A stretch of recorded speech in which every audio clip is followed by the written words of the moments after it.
momento hice una pregunta y aquí viene la respuesta. El tema educativo es la piedra de toque, es la piedra angular, es el cimiento de un país. Y yo dije entonces, preguntando, Antonio, ¿la educación es gasto o inversión? Bueno, mira, como economista te puedo decir definitivamente que es una inversión social, a final de cuentas. ¿Por qué? Porque básicamente la educación es el activo de largo plazo más valioso que tiene un país. Sus jóvenes, cuando están educados, pues son los futuros trabajadores y los que generan la riqueza en el mañana. Entonces, en ese sentido, definitivamente la educación, el gasto educativo, pues es una gran inversión social. Desde el punto de vista contable, realmente podemos pensar que lo que se utiliza para la educación podemos dividirlo entre lo que es el gasto, entiéndase con esto el pago de nómina a los maestros, por ejemplo, pero también podemos pensarlo en términos de inversión, por ejemplo, lo que se da para fomento a la investigación, lo que es la construcción de edificios para escuelas, laboratorios. Entonces, desde el punto de vista contable, pues una parte entra a gasto de gobierno y otra se puede considerar como inversión. Como economista, como te decía, en realidad para mí es definitivamente la inversión más valiosa que puede tener un país. Alberto, en México, en nuestro caso concreto, analiza gasto e inversión en el ramo educativo. Bueno, pues de acuerdo a los datos del presupuesto 2015, la SEP destinó como porcentaje de su presupuesto el 97.6% para gasto corriente. Solamente se destinó el 2.4% de su presupuesto para inversión. Entonces, pues desgraciadamente lo que vemos es que el Servicio de Educación o la Secretaría de Educación está muy comprometida ya con nóminas, con todos estos, pues el pago de maestros, el pago de todos los gastos que conllevan, y es muy poco lo que se invierte para desarrollar probablemente pues nuevos programas de estudio, planes más competitivos, pruebas que midan mejor tanto alumnos como profesores, programas de investigación, etcétera. Está muy limitado los recursos.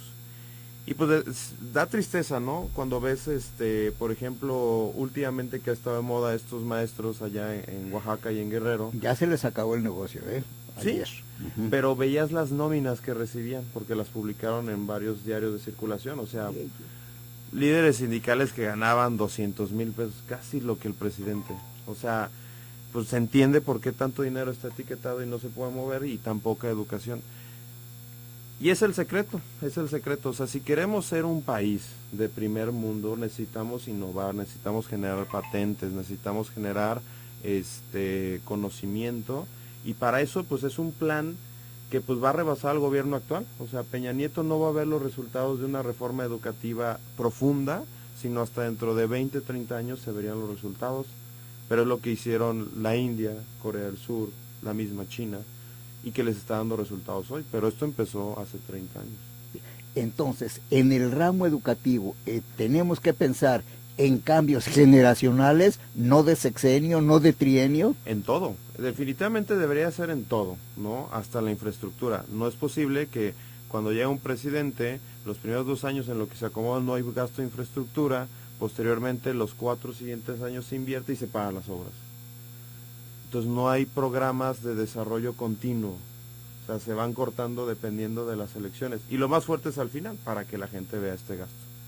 Ahora bien, Antonio, la planificación económica de un país, ¿cuáles son sus características principales? ¿Cuáles son los pilares sobre los cuales debe construirse la planificación económica de un país?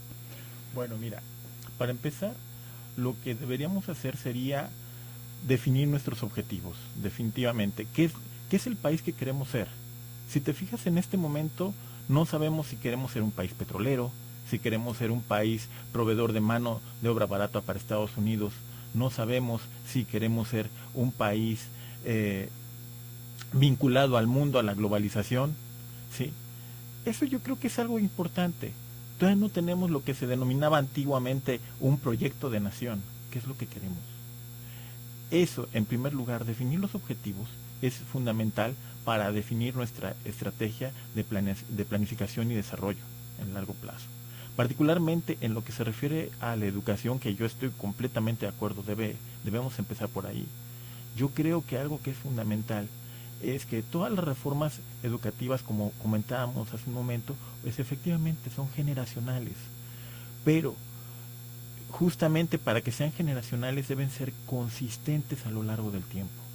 Si hacemos una reforma educativa donde de repente por alguna razón de coyuntura la interrumpimos o la limitamos a ciertas áreas y a otras no, como es lo que ha pasado, pues realmente nosotros no podemos esperar que esa reforma educativa triunfe, porque lo que necesitamos es consistencia, necesitamos dar seguridad, necesitamos garantizarle de alguna manera a los estudiantes que van a obtener una educación de calidad. Y desafortunadamente yo creo que por ahí no hemos hecho mucho. Es algo que lo cual se necesita trabajar todavía. Pero, Antonio, la transformación de la educación en México, ¿es la ideal o es la posible? ¿Es la que podemos hacer en este momento con los intereses creados o es la que quisiéramos hacer? Pues mira, en la práctica requiere un poquito de las dos cosas, ¿no? En parte tenemos que ver qué es posible, qué es viable, y por otra parte también debemos ver qué es lo que queremos, hacia dónde podemos orientarla. En ese sentido, yo te diría que algo que es fundamental es pensar en la educación en términos de nuestros objetivos de largo plazo. Por ejemplo, si nuestro objetivo es apoyar o integrarnos de una manera más profunda con el Tratado de Libre Comercio, por ejemplo, entonces tendremos que pensar un poco que quizá nuestra economía deberíamos orientarla hacia manufacturas, ¿sí? Deberíamos orientarla hacia un poco lo que es el sector primario, ¿sí? Si lo que estamos pensando es en integrarnos al Latinoamérica, por ejemplo, pues nuestros objetivos serán distintos, ¿sí? Entonces, dependiendo de cuáles sean nuestros intereses como país, en función de eso tendremos que orientar nuestro sector productivo y también nuestro sector educativo. Maestro Goyeneche, ¿quiere decir que no tenemos proyecto de país? ¿No sabemos a dónde vamos? Sí, sí tenemos un proyecto de país. Cada gobierno entrante define su Plan Nacional de Desarrollo. El problema es que normalmente es como los planes de desarrollo sí funcionan como presupuestos base cero. Llega el nuevo presidente y dice, ok, lo que estén trabajando no me interesa, empecemos de nada y comencemos con el nuevo Plan Nacional de Desarrollo. Obviamente sí se revisan temas, etcétera, pero no hay esa continuidad y esa fluidez. Te voy a dar un ejemplo de un caso de éxito de proyectos de largo plazo, en mi humilde opinión. Yo creo que el Banco de México es uno de los órganos que ha funcionado mejor, gracias a que se ha eliminado esa dependencia en el gobierno, de que antes pues llegaba un nuevo presidente, ponía un nuevo gobernador de Banco de México. Ahora se nombra a la mitad de sexenio y entonces el siguiente presidente tendrá que trabajar con él. Y pues gracias a Dios pues se ha mantenido una cierta estabilidad, pues al grado de que desde el 93 que pasa esta reforma de Banco de México hasta ahorita, si no mal recuerdo, pues hemos tenido 2 gobernadores de Banco de México, ¿no? Principalmente. Entonces eso nos da mucha estabilidad en los proyectos y si se fijan, una de las cosas que más mencionan en el extranjero del país es la estabilidad económica, la inflación controlada, la política monetaria sana, las grandes reservas que se tienen, etcétera. Entonces es un caso de éxito. Necesitamos que proyectos y áreas tan delicadas y tan vitales para México como la innovación y la educación tengan esa estabilidad y esa continuidad. Y debe de haber gente ahí no nombrada por el gabinete ni por el presidente. Debe de ser miembros expertos. O sea, tenemos un órgano importantísimo que es el CONACYT. Pues el CONACYT debería de determinar pues hacia qué líneas vamos de investigación, quién debería de ser o cuando menos aportar una opinión fuerte y un voto de calidad importante de quién debería ser el secretario de Educación por méritos. O sea, si ellos tienen el Sistema Nacional de Investigadores y ellos reconocen a los mejores investigadores del país, pues de ahí debería salir tal vez nuestro secretario de Educación. Importante, pues mire usted, Antonio Romero hace una reflexión que me parece muy oportuna y la comparto con ustedes y con el auditorio. Dice, se menciona que no hay visión o que no hay metas de país, pero entonces, ¿para qué sirven los millones y millones de pesos que se gastan en hacer un plan nacional de desarrollo? Pregunta, ¿funciona o no el Plan Nacional de Desarrollo? ¿Es un ente aplicable o no? Antonio, una respuesta después de unos mensajes.